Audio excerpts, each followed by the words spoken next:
রাজনৈতিক দলগুলোর সাথে দ্রুততম সময়ে ঐক্যমত্য তৈরির মধ্য দিয়ে জুলাই সনদ তৈরি করাই কমিশনের লক্ষ্য, এমনটা জানিয়েছেন জাতীয় ঐক্যমত্য কমিশনের সহসভাপতি ডক্টর আলী রিয়াজ। সকালে ঐক্যমত্য কমিশনের সাথে রাজনৈতিক দলের ধারাবাহিক আলোচনার সূচনা বক্তব্যে এসব কথা বলেন তিনি।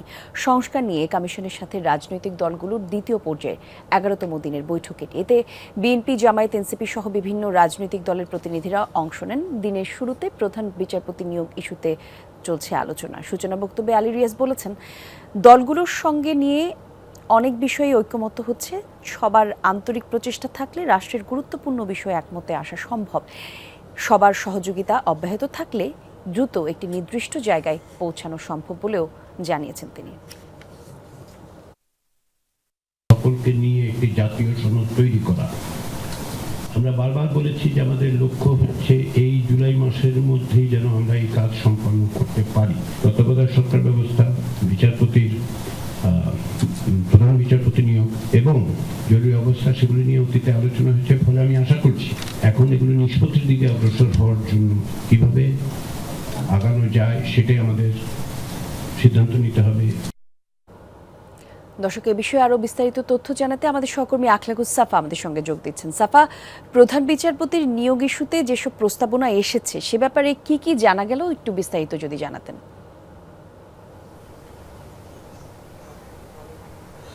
কলি, তার আগে আমি আপনাকে বলে নিই যে বিদ্যমান যে ব্যবস্থাটা, সেই ব্যবস্থাটা কি আছে। বিদ্যমান যে প্রধান বিচারপতি নিয়োগ, সেই নিয়োগের বিষয়ে বলা আছে প্রধান বিচারপতি রাষ্ট্রপতি কর্তৃক নিযুক্ত হইবেন এবং অন্যান্য বিচারককে তিনি পরবর্তীতে নিয়োগদান করিবেন রাষ্ট্রপতির পরামর্শক্রমে।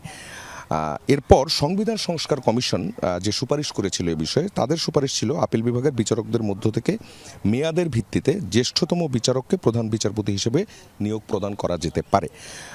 আর বিচার বিভাগ সংস্কার কমিশনের যে সুপারিশ, এই ইস্যুতে সেই সুপারিশে ছিল সংবিধানে এই মর্মে বিধান থাকে যে রাষ্ট্রপতি আপিল বিভাগের কর্মে প্রবীণতম বিচারকেই প্রধান বিচারপতি নিয়োগ করিবেন।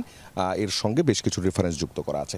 আর এই যে ঐকমত্য কমিশনের যে বৈঠকগুলো চলছে, সেই বৈঠকে রাজনৈতিক দলগুলো তারা যে প্রস্তাবগুলো দিয়েছেন, সেই প্রস্তাবের মধ্যে গড়ে যেই দুটি পয়েন্ট এসেছে, সেই দুটি পয়েন্টের মধ্যে রয়েছে জ্যেষ্ঠ 2 জনের মধ্য থেকে নিয়োগ এবং জ্যেষ্ঠ 3 জনের মধ্য থেকে নিয়োগ।